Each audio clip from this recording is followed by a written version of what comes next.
My wife vanished for a week and returned laughing. I needed time away from you. You should be grateful I came back. I took a deep breath and said, Good, you enjoyed it, because now you'll have all the time in the world. I handed her the black envelope and watched her turn red as a tomato. Before we continue, we ask you to hit the hype button, subscribe, and like the video to help the channel grow. Tell us which city you are from in the comments. We would like to get to know our audience better. Eleanor stood there in our kitchen, her designer luggage still by the door, her hands trembling as she held that envelope. The paper was thick, expensive, the kind lawyers use for documents that ruin lives. She didn't open it. She just stared at me, and for the first time in 35 years of marriage, I saw something in her eyes I'd never seen before. Fear. Richard, she said slowly, her voice losing that casual cruelty she'd walked in with. What is this? Open it and find out. She did.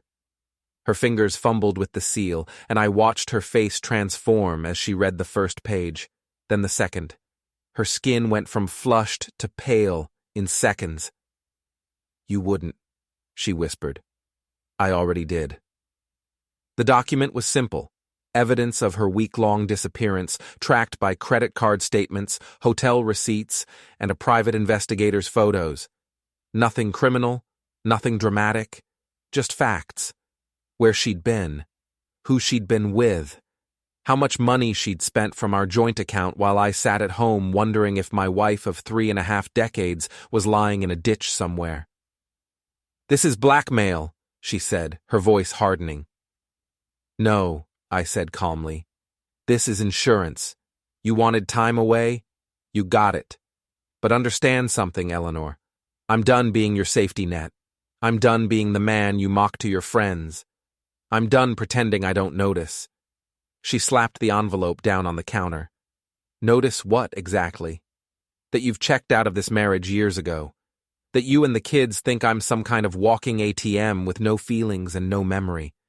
That you all believe I'm too old, too tired, too stupid to see what's happening right in front of me. Eleanor's jaw tightened. For a moment, I thought she might scream. Instead, she did something I didn't expect. She smiled. Not a warm smile. A knowing one. You have no idea what you're doing, she said quietly. Try me. She picked up her luggage and walked past me without another word. I heard her heels clicking up the stairs, heard our bedroom door close with a soft, deliberate click. Not a slam. That would have been honest. This was something else. I stood alone in the kitchen and poured myself a glass of whiskey. My hands were steady. My heart rate was normal. I felt nothing except a cold, crystalline clarity I hadn't experienced in years. The black envelope had been Eleanor's idea originally. 3 years ago, when Jon had screwed up a business deal and needed bail money, she'd presented me with a black envelope full of receipts and demanded I clean up his mess. Family supports family, she'd said, unless you want everyone to know what kind of father you really are. I'd paid. Of course I'd paid. That's what fathers do. But I'd also learned something valuable that day. The black envelope wasn't just a tool. It was a weapon, and weapons work both ways. I finished my drink and walked to my study, a small room at the back of the house that nobody ever entered. They thought I spent my time in there watching old westerns and falling asleep. They were wrong. I'd been working, planning, documenting.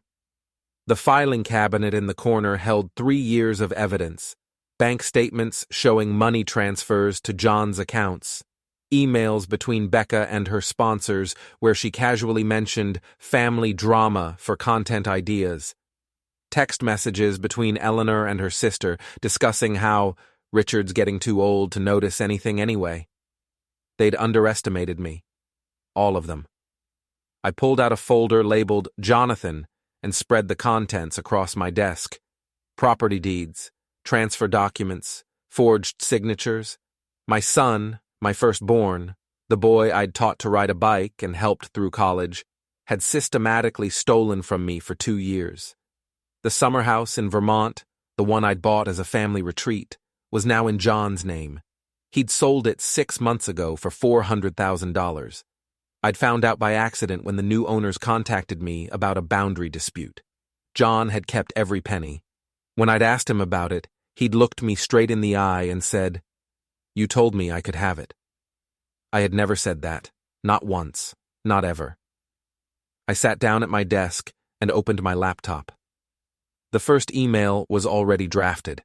It went to my attorney, Thomas Wexler, a man who'd been handling family trusts for 40 years and owed me more favors than he could count. "Thomas, please freeze all access to the family trust effective immediately. Further instructions to follow. Richard." I hit send. The second email went to my accountant. "Gerald, close the joint accounts. Transfer all funds to the primary account under my name only. Do it tonight. Send." The third email was to an old friend in commercial real estate. "David, I need the full financial history on Jonathan Callahan's business ventures. Everything. Cost is not a concern. Send." I leaned back in my chair and listened to the silence of the house. Somewhere above me, Eleanor was probably on the phone, calling Jon or Becca, warning them. Let her. It wouldn't matter. I'd already moved the pieces into place. My phone buzzed. A text from Jon. "Dad, what's going on? Mom says you're losing it." I smiled and typed back, "Nothing to worry about, son. Just organizing some paperwork. Sleep well." I turned off my phone and sat in the darkness of my study, feeling something I hadn't felt in years. Power. They'd built their lives on my money, my work, my silence. Now I was going to show them what happens when you mistake patience for weakness. The black envelope on Eleanor's counter was just the opening move. I had 9 more prepared, each one more devastating than the last, and I was going to enjoy every single moment of watching them open their gifts. The next morning, I woke up to chaos. My phone had 17 missed calls, 12 from Jon, 3 from Becca, 2 from Eleanor, none of which I intended to return. I made coffee, scrambled some eggs, and sat at the kitchen table reading the newspaper like it was any other Tuesday. Eleanor appeared around 8, already dressed in one of her expensive pantsuits, her face tight with controlled anger. "You froze the accounts," she said, not a question. "I reorganized our finances," I replied, not looking up from the sports section. "Something I should have done years ago. You can't just cut me off without warning." I set down the paper and looked at her directly. "I can do whatever I want with my money, Eleanor. Every dollar in those accounts came from my business, my work, my sweat. You didn't contribute a dime after you quit consulting 20 years ago." Her face flushed. "I raised your children." "Our children," I corrected. "And you did a terrible job considering they both turned into people who see me as a walking bank account." She grabbed her purse from the counter, her hands shaking with rage. "You're going to regret this." "I doubt it." She left without another word. The door slammed hard enough to rattle the windows. I went back to my eggs. An hour later, Jon showed up. I watched him through the window as he climbed out of his Tesla, his face red, his movements aggressive. He didn't knock. He had a key. Of course he had a key. I'd given it to him when he was 16. "Dad," he shouted, storming into the kitchen. "What the hell are you doing?" I looked up calmly from my coffee. "Good morning, Jonathan. Would you like some breakfast?" "I want to know why you froze the trust." "Because it's my trust. I created it. I funded it. And I decided you no longer have access." His jaw dropped. "You can't do that." "I absolutely can. I spoke with Thomas yesterday. The trust document gives me full discretionary authority. I can add or remove beneficiaries at any time for any reason." Jon slammed his fist on the table. "This is insane. I have expenses. I have investments that depend on that money." "Then I suggest you find another source of income." "You're my source of income," he shouted, and immediately realized what he'd said. I smiled. "Exactly." He stared at me, his chest heaving, his face contorted with rage and panic. I'd never seen him like this before. Usually, Jon was smooth, polished, always in control. But money has a way of stripping people down to their cores. "Why are you doing this?" he asked, his voice dropping to something almost plaintive. I stood up and walked to the counter, pulling out a folder I'd prepared the night before. I set it down in front of him. "Open it." "What is this?" "Your severance package." His hands trembled as he opened the folder. Inside were copies of every forged document, every fraudulent transfer, every lie he'd told me over the past 2 years. The Vermont property sale was there. So was the documentation showing he'd used my name as a credit reference for 3 failed business deals, and the emails where he'd told potential investors that I was fully backing ventures I'd never even heard of. Jon's face went white. "You stole from me," I said quietly. "You forged my signature on legal documents. You used my reputation to secure loans you had no intention of repaying. And when I asked you about the Vermont house, you looked me in the eye and lied." "Dad, I can explain." "No," I interrupted. "You can't. There's no explanation that makes this acceptable. You're a grown man, Jonathan. You're 38 years old, and you've been stealing from your father like a common criminal." "It wasn't stealing. That money was going to be mine eventually anyway." I laughed. Actually laughed. "That's your defense? You were just helping yourself to your inheritance early? You don't need it. You're just sitting on millions while I'm trying to build something." "You're not building anything," I said coldly. "You're burning through cash on bad investments and failed ventures and using my money as a safety net. Well, the net's gone now." Jon grabbed the folder and threw it across the kitchen, papers scattered everywhere. "You're a selfish old man. You've always been selfish. Get out of my house. This is half Mom's house. Actually, it's not. This house is in my name only. I bought it before we were married. Check the deed." His eyes widened.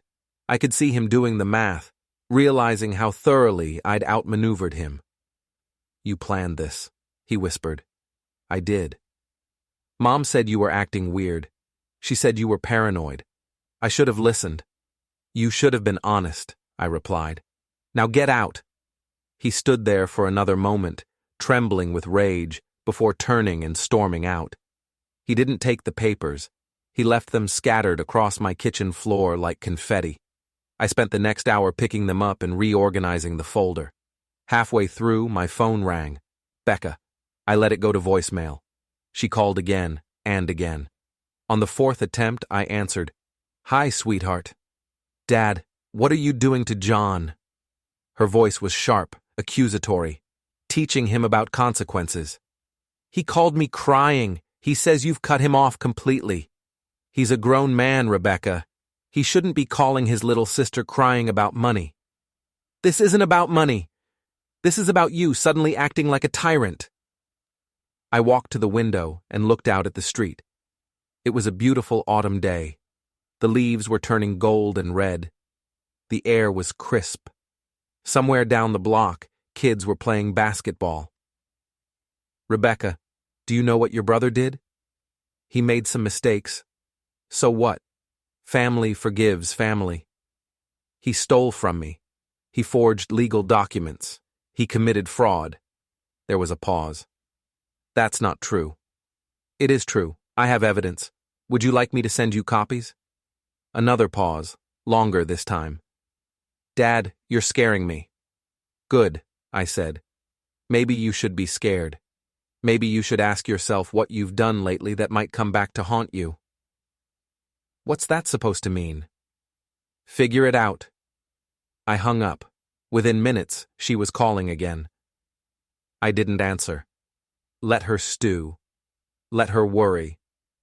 Let her go through every conversation, every text message, every social media post, wondering what I knew. Because I knew everything. I'd spent 6 months watching her live streams, reading her blog posts, following her social media accounts under a fake name.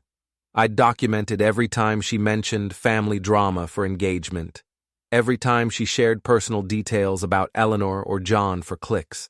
Every time she used our private lives as content for her followers. She thought she was clever. She thought she was building a brand. What she was really doing was creating evidence.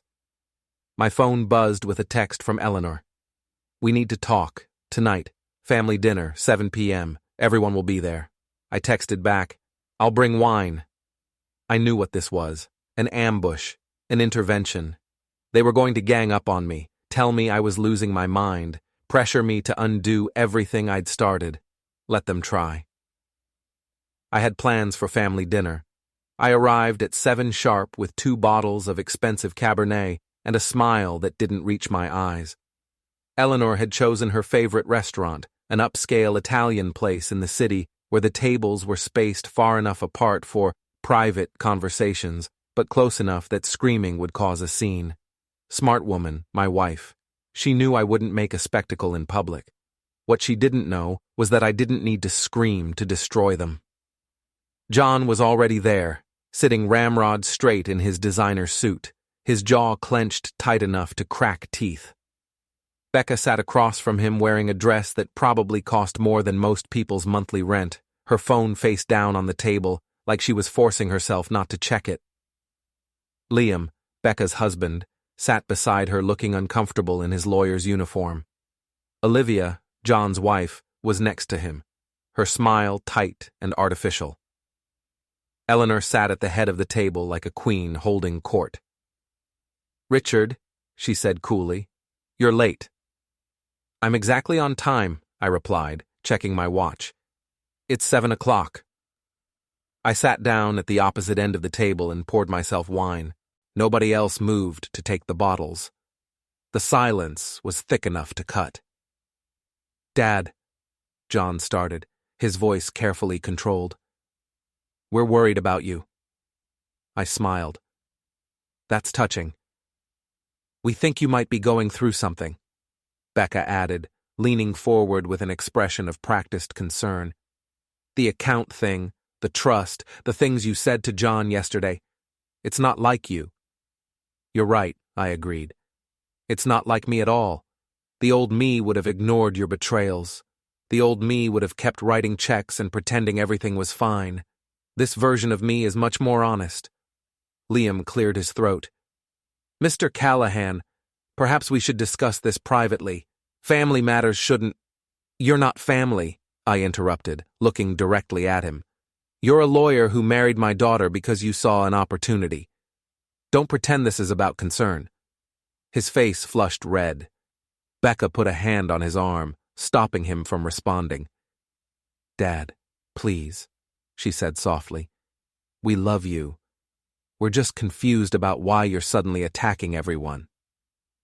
"Attacking?" I laughed. "I haven't attacked anyone. I've simply stopped being your personal bank." Eleanor spoke up, her voice icy. "You froze me out of our accounts without discussion. That's financial abuse." "It's financial responsibility," I countered. "Every dollar you spent last week while you were finding yourself at a luxury resort came from my business earnings. You want access to money? Earn it. I raised your children. You keep saying that like it's an accomplishment. Let's examine the results, shall we?" I gestured to Jon. "Our son is a fraud and a liar who steals from his own father." I turned to Becca. "Our daughter monetizes family trauma for social media engagement." Becca's face went pale. "I don't know what you're talking about." "Don't you?" I pulled out my phone and opened her social media account. "Should I read some of your recent posts? When your parents' marriage falls apart and you're stuck in the middle. 300,000 likes. Family money doesn't buy happiness. 500,000 views. My father's mental decline and how I'm coping. That one went viral." "Those posts are about my experience," she said defensively. "I'm allowed to share my story." "Your story?" I set down my phone. "You're sharing my private life to strangers for money. You're violating my privacy for brand deals with clothing companies and vitamin supplements." Olivia finally spoke up, her voice nervous. "I think we're all just stressed. Maybe we should take a breath and—" How much did you make selling stories about this family to gossip websites? I asked her directly. The table went silent. Olivia's face drained of color. I haven't. Don't lie, I said calmly.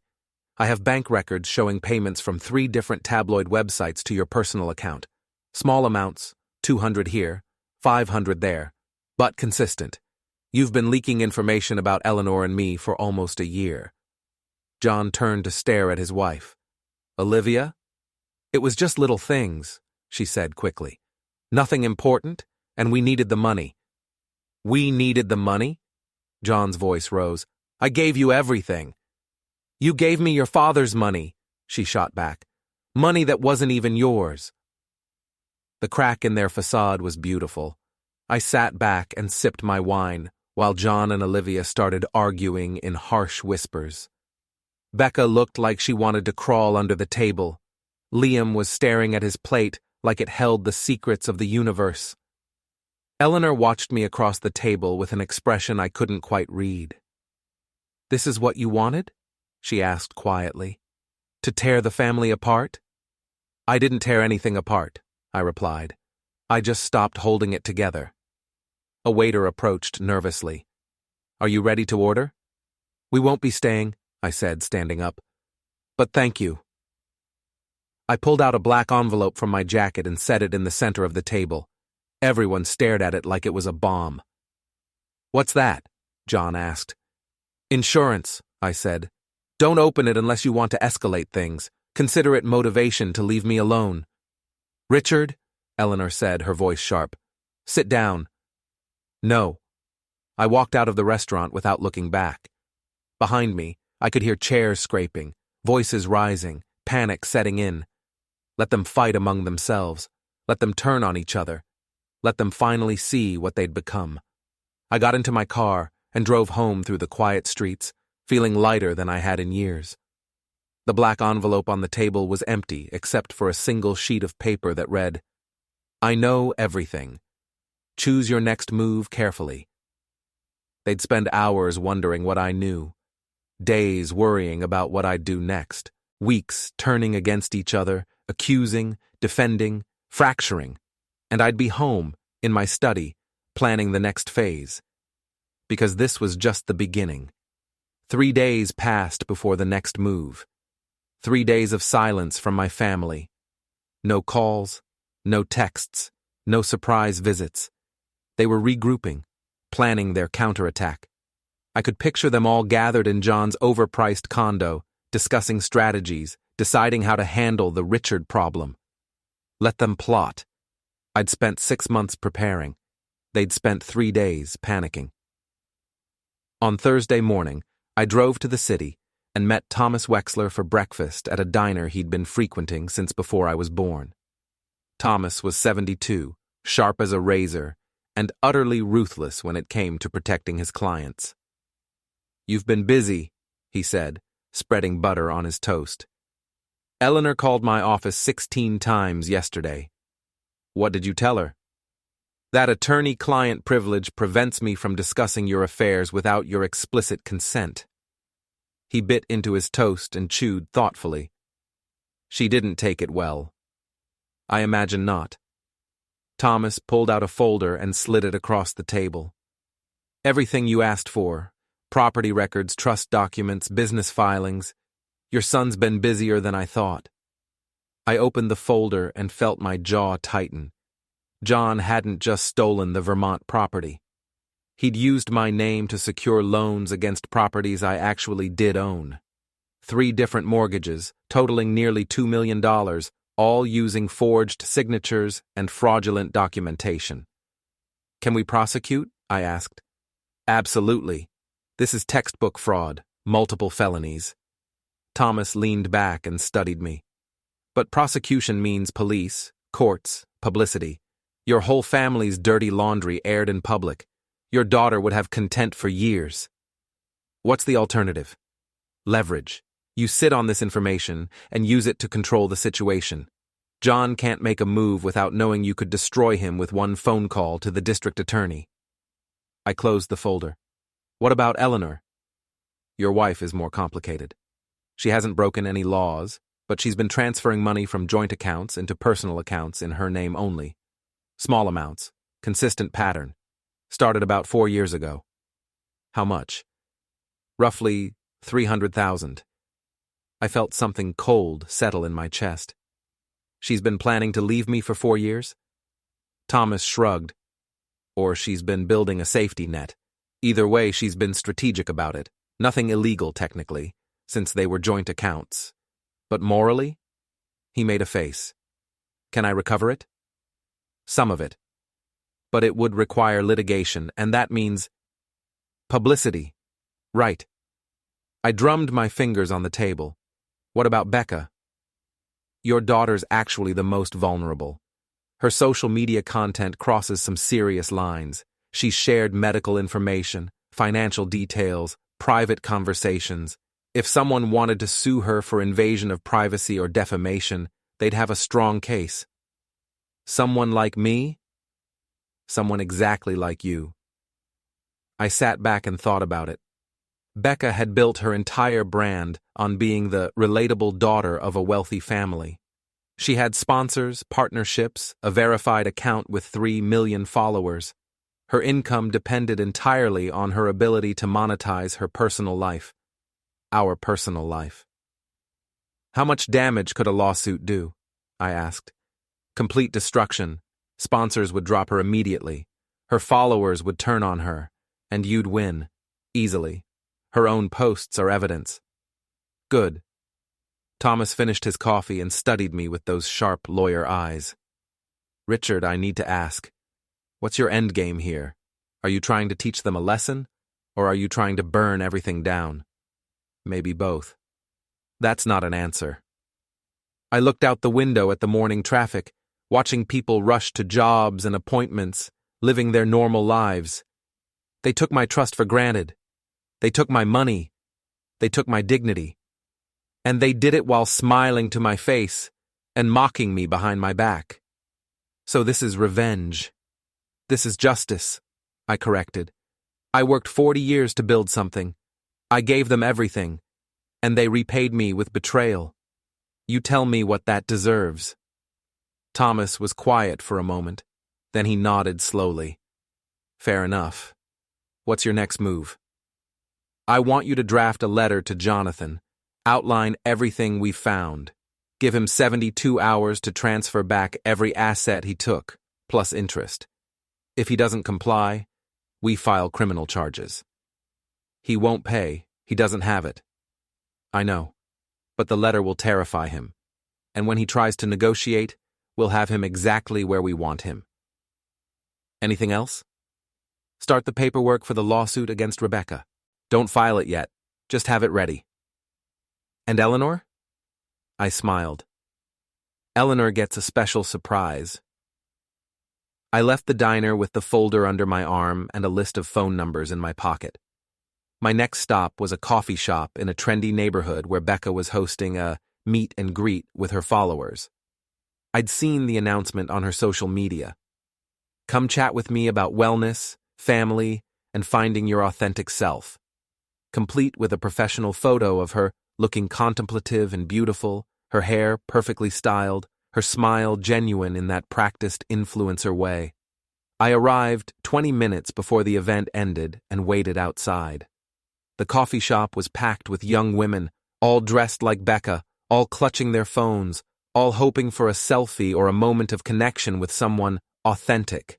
When she finally emerged, she was mid-laugh, surrounded by admirers, basking in the attention. Then she saw me standing by the door. Her smile faltered. Hi, sweetheart, I said calmly. Got a minute? She glanced at her followers, clearly torn between maintaining her image and avoiding a scene.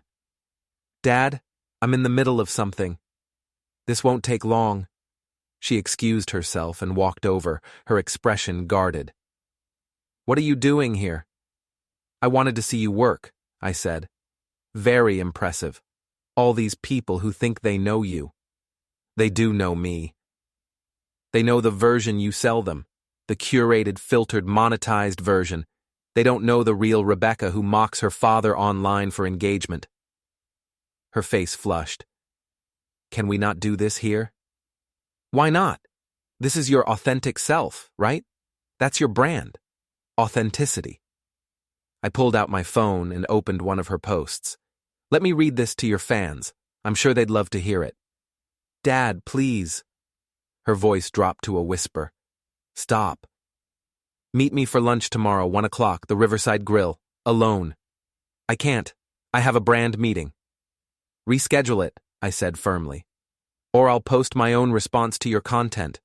I wonder how your followers would react to hearing your father's side of the story. Her eyes widened. You wouldn't. Try me. I walked away, leaving her standing there with her perfect smile cracking, her fans starting to whisper, her carefully constructed image beginning to fracture. By the time I got home, my phone had 6 new messages from Becca, each one more desperate than the last. I deleted them all without reading. Tomorrow, she'd meet me for lunch, and I'd show her exactly what happened when you built a career on someone else's pain. Becca was already at the restaurant when I arrived, sitting at a corner booth, her sunglasses still on, despite being indoors. Hiding, probably. Or hungover from stress. Didn't matter. I slid into the seat across from her and ordered coffee. She didn't touch her water. You're ruining my life, she said without preamble. I'm correcting course, I replied. There's a difference. Jon says you're going to have him arrested. Mom says you've lost your mind. Olivia's threatening divorce. She pushed her sunglasses up into her hair, and I saw the dark circles under her eyes. Everyone's falling apart, and you're acting like this is all some game. It's not a game. Games have rules. This is just consequences. Consequences for what? For loving you? For being your daughter? I laughed, sharp and bitter. You don't love me, Rebecca. You love what I represent. The wealthy father who makes you look relatable. The family drama that drives your engagement. You've monetized me like I'm a character in your story instead of a person who raised you. That's not fair. Let me show you something. I pulled out a tablet and opened a folder full of screenshots.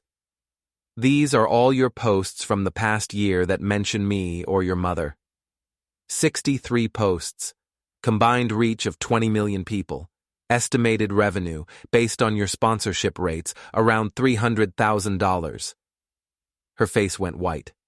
You made $300,000 talking about my marriage, my health, my private life. And you never asked permission. You never checked if I was okay with it. You just took what you wanted and packaged it for strangers. I didn't say anything that wasn't true, she said defensively. Truth isn't the issue.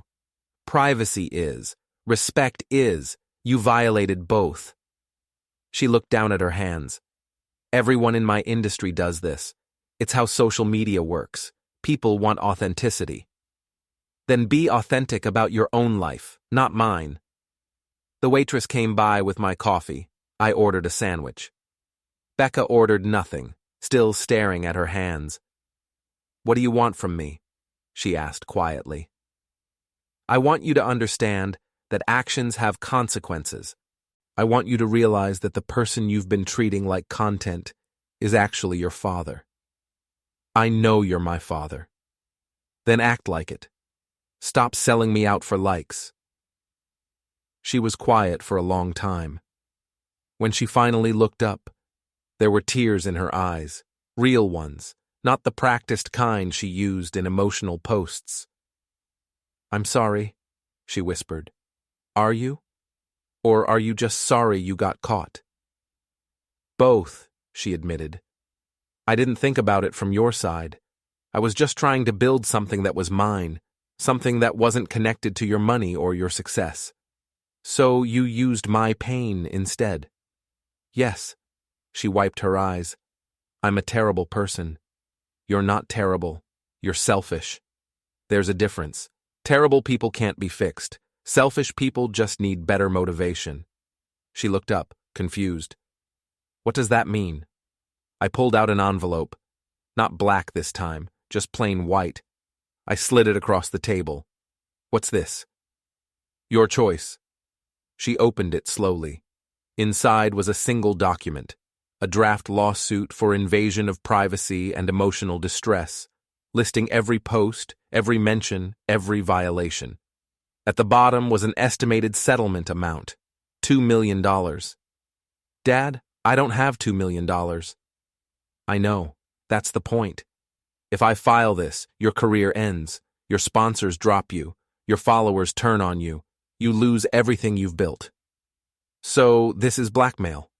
This is leverage, the same thing you've been using against me for a year. How does it feel? She stared at the lawsuit, her hands trembling. What do you want? Delete every post that mentions me.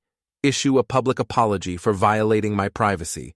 Take a 6-month break from social media, and when you come back, you rebuild your brand around your own life, not mine. 6 months? I'll lose everything. You'll lose your current audience, but you'll gain something more valuable, integrity. She looked at me with something between anger and desperation. And if I don't? I file this lawsuit tomorrow. I give interviews to every media outlet that asks. I share the behind-the-scenes reality of your authentic life. I show the world who you really are. You'd destroy me. You'd destroy yourself. I'm just holding up the mirror. We sat in silence while my sandwich arrived. I ate slowly, letting her process. She kept looking at the lawsuit, then at me, then back at the lawsuit. I need to think about it, she finally said. You have 24 hours.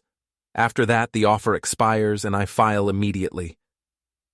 I stood up, left cash on the table, and walked out without looking back. Outside, the autumn air was crisp and clean. I drove home with the windows down, feeling the wind, feeling alive in a way I hadn't in years. When I got home, Eleanor was sitting in my study. We need to talk, she said. I closed the door and leaned against it. About what? About what you're doing to this family. I'm not doing anything to this family. I'm revealing what this family already is.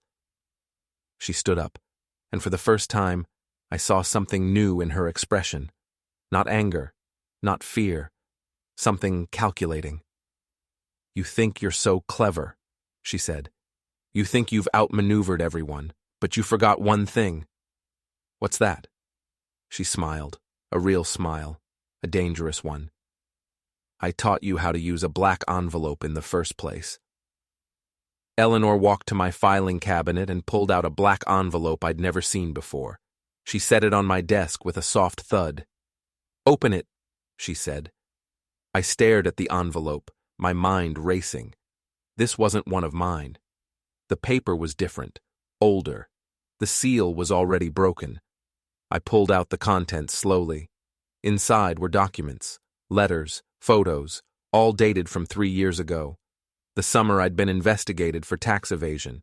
The summer when federal agents had shown up at our door, questioned me for 6 hours, and turned my business records inside out. The summer that had nearly destroyed everything I'd built. The investigation had eventually cleared me, finding nothing illegal, but the stress had aged me 5 years and 5 months. I'd always wondered how they'd gotten the tip that started it all. You, I whispered, looking at the documents. Anonymous letters to the IRS. Fake financial records designed to look suspicious. All in Eleanor's handwriting. Me, she confirmed. Why? She sat down across from my desk, calm as still water. Because you were pulling away, emotionally. You'd stopped talking to me, stopped caring, and I needed to remind you that I mattered, that I could hurt you if you forgot about me. I felt like I'd been punched in the chest. You tried to have me arrested for revenge? I tried to get your attention. It worked. You survived the investigation. We stayed married. Life continued. Life continued? I stood up, my hands shaking. I almost lost everything. The business, the house, my reputation. Do you understand what you did? I understand perfectly. I did what I had to do to make you see me again. She stood as well, matching my intensity. And before you get too self-righteous, remember that I also saved you. Saved me.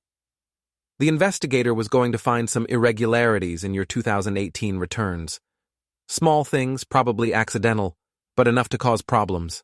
I made sure those documents disappeared before he could file his report. I felt the room spinning. You set me up and then rescued me? I controlled the situation. That's what I do, Richard. I've been controlling situations in this family for 30 years while you built your empire and ignored everything else. I didn't ignore. You absolutely did. You worked 80 hours a week. You missed birthdays. You forgot anniversaries. You turned your children into strangers because you were too busy building wealth. Her voice rose. So yes, I taught them that money was the only language you spoke, because it was true. We stood there in my study, 35 years of marriage cracking open like a rotted tree. I could see it all now, the pattern I'd missed. Eleanor hadn't been a passive victim. She'd been an active architect, shaping our children's worst qualities, encouraging their dependence, teaching them to see me as nothing more than a resource. You made them this way, I said quietly. And you made me this way, she shot back. You think I wanted to be the parent who actually raised them? You think I enjoyed being the one who managed everything while you chased contracts and closed deals? She laughed bitterly. I wanted a partner, Richard. Instead, I got a checkbook with a wedding ring. So this is my fault? Jon's fraud? Becca's exploitation? Olivia's betrayal? I'm responsible for all of it? You're responsible for abandoning your family emotionally and expecting money to fill the gap. I'm responsible for teaching them to accept it. She picked up the black envelope. We're both guilty. The only difference is, I'm honest about it. I sat down heavily in my chair. What do you want, Eleanor? I want you to stop this crusade before you destroy what's left of this family. There's nothing left to destroy. There could be, if you stopped acting like a scorned child and started acting like a father. I'm trying to teach them accountability. You're trying to hurt them because they hurt you first. That's not teaching. That's revenge. She leaned forward. And revenge is exhausting, Richard. Trust me, I've been doing it for years. We stared at each other across the desk. For the first time in decades, I felt like I was actually seeing my wife. Not the woman I'd married, not the mother of my children, but the person underneath all that. Someone who'd been angry for 30 years and had learned to weaponize her patience. What do you propose? I asked. A truce. You stop your campaign against the kids. I stop protecting them from consequences. We let them sink or swim on their own merits. That's not a truce. That's surrender. No. Surrender would be giving them everything and asking for nothing. This is teaching them to stand without crutches. She straightened. But it requires you to let go of your need to punish them. I don't need to punish them. I need them to understand. They understand. They're terrified. Jon's not sleeping. Becca's having panic attacks. You've made your point. Now decide if you want to be right or if you want to be their father. Those shouldn't be mutually exclusive. But they are. Because you've created a situation where they can't come to you without complete humiliation. You've trapped them in a corner, and trapped animals don't learn lessons. They just fight harder. I looked at the documents scattered across my desk. Evidence of betrayal on all sides. A family built on money and resentment instead of trust and communication. I can't just forgive them, I said. I'm not asking you to. I'm asking you to stop actively destroying them. There's a middle ground, Richard. We just have to find it. I thought about Becca at lunch, her tears, her admission that she'd been selfish. I thought about Jon's panic when he realized I knew about his fraud. I thought about the satisfaction I'd felt watching them squirm. Eleanor was right. It was exhausting and empty. Victory without reconciliation was just loneliness with better optics. What's your proposal? I asked. Family meeting. Real one. No restaurants, no audiences, no games, just us. Here tomorrow night. Everyone comes clean. Everyone apologizes. Everyone moves forward or we all walk away for good. And if they refuse, then you win. You'll have proven they're exactly as selfish as you think they are, and you can cut them off with a clear conscience. I considered it a real confrontation. No tricks, no black envelopes, just honesty, however brutal. And what about you? I asked. What's your part in this? Eleanor looked at me steadily. I'll tell them the truth, that I created this mess as much as you did, that I taught them to exploit you, that I've been playing my own games for years. She paused. And I'll tell them that despite everything, I still think this family is worth saving, if we're brave enough to be honest. Are you? I asked. Brave enough? I'm here, aren't I? Admitting things I've hidden for 3 years. That's braver than I've been in decades. She was right. I looked at the black envelope on my desk, at the evidence of her betrayal, at the parallel between her tactics and mine. Okay, I said. Tomorrow night, everyone here, 7 o'clock. We end this one way or another. Eleanor nodded and walked to the door. Before leaving, she turned back. Richard, whatever happens tomorrow, I want you to know something. What? I never stopped loving you. I just forgot how to show it without weapons. She left before I could respond. I sat alone in my study, surrounded by evidence of a broken family, and wondered if honesty was enough to fix what years of silence had shattered. Tomorrow would tell. They all came. I wasn't sure they would. After Eleanor issued the invitations, I half expected excuses, cancellations, defiant absences. But at 7 o'clock on Friday night, they filed into our living room one by one, faces guarded, shoulders tense, looking like prisoners approaching execution. Good. Let them be nervous. Eleanor had set up the room carefully. No alcohol, no distractions, just chairs arranged in a circle like some kind of group therapy session. She sat by the window, her expression neutral, giving nothing away. Jon arrived first with Olivia, both of them looking exhausted. Becca came next with Liam, her eyes red from crying or lack of sleep or both. They sat as far from each other as possible, avoiding eye contact, the silence heavy enough to suffocate. I was the last to sit, taking the chair directly across from Eleanor.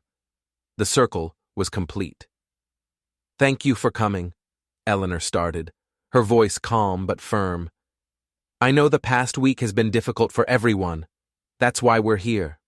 To clear the air, to be honest, to decide if this family has a future. There's nothing to decide, Jon muttered. Dad's already made his choice. I haven't made anything, I replied. I've simply stopped enabling lies. You've stopped being a father, Becca said, her voice cracking.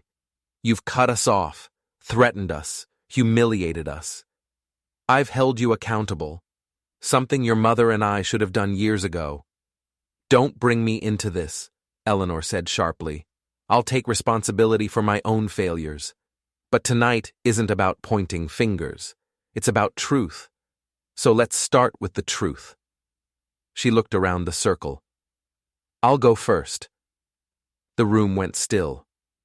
3 years ago, Eleanor continued, when your father was under federal investigation, I was the one who triggered it.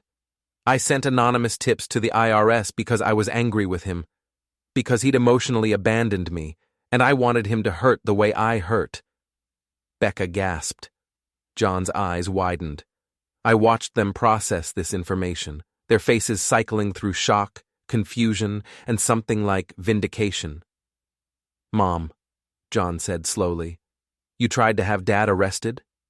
I created a crisis to force his attention. Yes, it was manipulative, cruel, and destructive. I'm not proud of it. She looked at me. But I'm also not entirely sorry. Because it worked. He survived. We stayed together, and I learned that I could manipulate situations to get what I needed. Jesus, Liam whispered. Eleanor turned to the kids. And I taught you the same lesson. I taught you that your father only responded to crises. That money was the only language he spoke. I encouraged your dependence. I enabled your entitlement. Because I was angry and I used you as weapons. The silence that followed was absolute. Becca was crying now, openly. Jon looked like he'd been slapped. Olivia and Liam just stared, trying to process. "Your mother's right," I said, my voice rough. "I worked too much. I prioritized business over family. I turned you into strangers because I was too focused on building security instead of relationships. I failed you as a father." "Dad," Jon started. "But," I continued, "that doesn't excuse what you've done. The fraud, the theft, the exploitation. You're adults. You made choices, and those choices hurt me deeply." I pulled out the folder Thomas had given me and set it in the center of the circle. "Jonathan, you stole from me hundreds of thousands of dollars. You forged documents, you committed fraud, and when I confronted you, you lied to my face." Jon's face went pale. "I was desperate. My investments failed, and You were entitled," I interrupted. "You thought my money was your money. You thought I owed you success without effort." He looked down, unable to meet my eyes. I turned to Becca.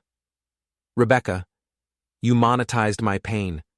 You built a career on my privacy. You turned our family's struggles into content for strangers." "I didn't know how else to build something that was mine," she said through tears.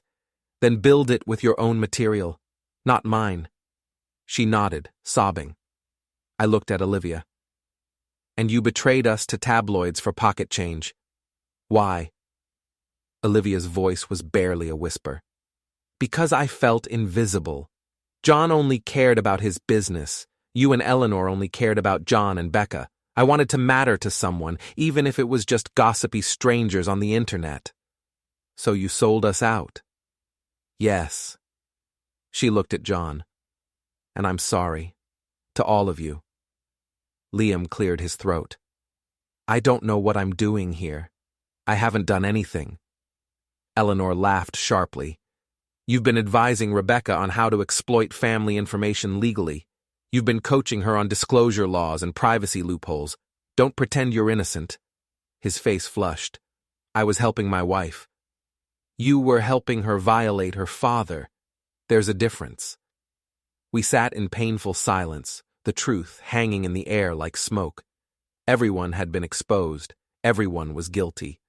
The perfect family image we'd maintained for decades was shattered completely. "So what now?" Jon finally asked. "Where do we go from here?" I looked around the circle. "That depends on you. All of you." "What do you mean?" "I mean, you have a choice.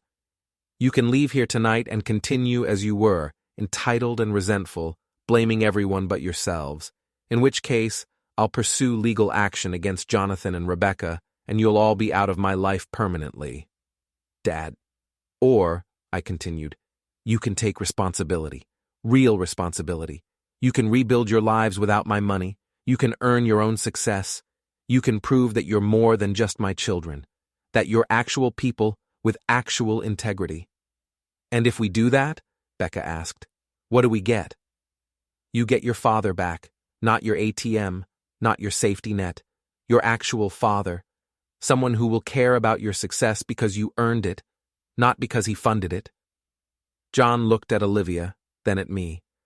"No more trust fund? No more trust fund. No more bailouts?" "No more bailouts. Just a relationship?" "Just a relationship, if you want one." He was quiet for a long moment. Then he nodded slowly. "I want one. I'm tired of being the screw-up son who only matters when I need money." "Then stop being that son. Be someone else. Someone better." Becca wiped her eyes. "I deleted all the posts, like you asked, and I'm taking a break from social media. Not because you're forcing me, because you're right. I lost myself somewhere in all the performing." "Good. But Dad, I need to ask you something." "What? Are you doing this because you love us? Or because you hate us?" The question hit me harder than I expected. I looked at her tear-stained face, at Jon's exhausted expression, at the wreckage of our family scattered around this circle. Both, I admitted. I love you enough to be angry about what you've become, and I hate who you've been enough to force you to change. Those things aren't contradictory. They're connected. That doesn't make sense, Liam said. Yes, it does, Eleanor replied. He's saying he cares enough to hold them accountable. That's what parents are supposed to do. I just wish we'd done it sooner. We sat together as the daylight faded outside, talking honestly for the first time in years. It wasn't comfortable. It wasn't pretty. There were more tears, more anger, more admissions of failure on all sides. But it was real, and somewhere in that reality, I felt something shift. Not forgiveness, not yet, but the possibility of it. The tiny, fragile chance that this family could be rebuilt on honesty instead of money. It would take time, years probably. Jon would have to rebuild his business legitimately. Becca would have to find her authentic voice. Olivia and Liam would have to prove they could be trusted. Eleanor and I would have to relearn how to be partners instead of adversaries. But for the first time in a long time, I thought it might be possible. As everyone prepared to leave, Becca hugged me awkwardly. I'm sorry, Dad, for all of it. I know. Are we okay? We're getting there. She nodded and left with Liam, both of them quiet. Jon shook my hand formally. I'll pay you back, every dollar. It might take years, but I'll do it. I believe you. Do you really? Or are you just saying that? Ask me in a year. We'll see how much progress you've made. He nodded and left with Olivia, who looked back once with an expression of genuine remorse. Then it was just Eleanor and me, standing in our living room surrounded by empty chairs. That went better than expected, she said. Did it? Nobody stormed out. Nobody threatened legal action. Nobody said anything unforgivable. Yes, I'd call that a success. I walked to the window and looked out at the street. I'm still angry. Good, you should be. They hurt you. You hurt me too. I know. She came to stand beside me, and I'll spend the rest of our marriage making that right, if you'll let me. What does that look like? Partners, real ones. No more games, no more black envelopes. Just two people trying to fix what they broke. I thought about it. About the life we'd built on silence and resentment. About the chance to build something different, something honest, something that might actually last. Okay, I said finally. But I have conditions. Of course you do. Complete transparency. Financial, emotional, everything. No more secrets. Agreed. And we see a therapist, together. I don't care how uncomfortable it is. Agreed. And you never, ever send another anonymous tip to any federal agency about anyone. Ever. She smiled slightly. Agreed. We stood together at the window as night fell completely. Two people who'd fought a war and somehow ended up on the same side. It wasn't the ending I'd planned when this started. I'd wanted total victory, complete destruction, revenge served cold and perfect. What I got instead was messier, more complicated, more human. But as Eleanor's hand found mine in the darkness, I realized it might actually be better. Revenge is satisfying for a moment. Reconciliation lasts forever. I thought we were done. I really did. After the family meeting, after the confessions and tears, I believed we'd turned a corner. I was wrong. Sunday afternoon, I got a call from Thomas Wexler. Richard, we have a problem. What kind of problem? The legal kind. Jonathan just filed a motion claiming you coerced him into returning assets under duress. He's saying you threatened him with false criminal charges. I felt ice settle in my stomach. That's insane. Everything I showed him was documented fraud. I know. But he's hired Martin Keller as his attorney. Martin Keller, the lawyer who specialized in destroying wealthy families in court, the man who'd made a career out of turning dysfunctional family disputes into public spectacles. Why would Jon do this? I asked, though I already knew the answer. Because someone convinced him he could win, and I have a guess who. Liam. Exactly. Becca's husband has connections to Keller's firm. This has his fingerprints all over it. I hung up and stood in my study, staring at the filing cabinet full of evidence. The family meeting had been a trap. They'd learned what I knew, assessed the damage, and decided to strike first. Fine. If they wanted war, I'd give them war. I called Thomas back. File the lawsuit against Rebecca, today, and prepare criminal charges against Jonathan. I want every piece of evidence we have ready to go to the district attorney by tomorrow morning. Richard, are you sure? Once you do this? I'm sure. They had their chance. Now they face the consequences. I spent the rest of Sunday organizing my final offensive. Every document, every recording, every piece of evidence I'd gathered over 6 months. John's fraud wasn't just the Vermont property. I'd found 7 other instances of financial manipulation, each one documented, each one prosecutable. Becca's privacy violations weren't limited to social media. She'd shared confidential medical information about Eleanor in a blog post. And Liam? I'd discovered he'd been using privileged information from Becca to advise clients in cases against companies our family had investments in. Conflict of interest. Potentially disbarment-worthy. They thought I'd shown them everything. They were wrong. Monday morning, I met with Thomas and 2 other attorneys. I want to move fast, before they can prepare. We filed the lawsuit against Rebecca at 9 a.m. By 10 a.m., her phone was blowing up with calls from sponsors terminating partnerships. By 11 a.m., her Instagram account was flooded with comments from followers who'd seen the filing.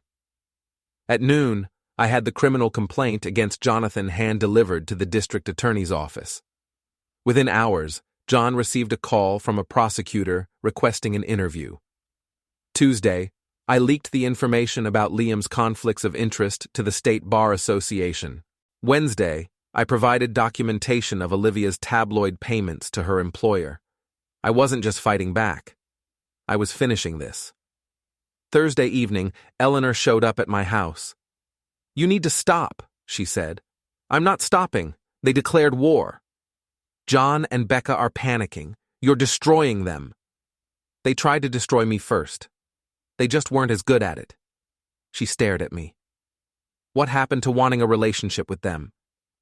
That ship sailed when they hired lawyers to attack me. I gave them a chance. They chose this. Eleanor shook her head slowly. You've become exactly what you accused them of being. Cold, calculating, ruthless. No, I've become what I should have been years ago. Someone who doesn't let people walk over him just because they share his DNA. She left without another word. Friday morning, Thomas called with an update. The DA is moving forward with charges against Jonathan, and Becca's lawyers are asking for a settlement meeting. No settlement. We go to trial. Richard, think about this. I have. They wanted to play hardball. Now they get to see what happens when they swing at someone who actually knows how to fight. The next 2 weeks were a masterclass in strategic warfare. John's attorney, Martin Keller, tried every trick in the book. Motions to dismiss, requests for delays, appeals to family unity and forgiveness. None of it worked. The evidence was too solid, too comprehensive, too damning.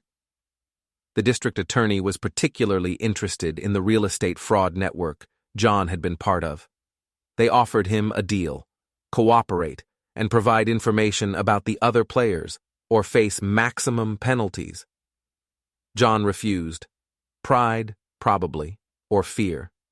Either way, it sealed his fate. Becca's situation collapsed even faster. Her lawyers reviewed the evidence and advised her to settle immediately. The privacy violations were clear-cut. The financial damages were substantial. She had no defense. I agreed to a settlement meeting, not because I wanted to compromise, but because I wanted to watch her surrender in person. We met at Thomas's office on a Thursday afternoon. Becca arrived looking exhausted, her usual polish gone, no makeup, no designer clothes, just a scared woman realizing she'd made a catastrophic mistake.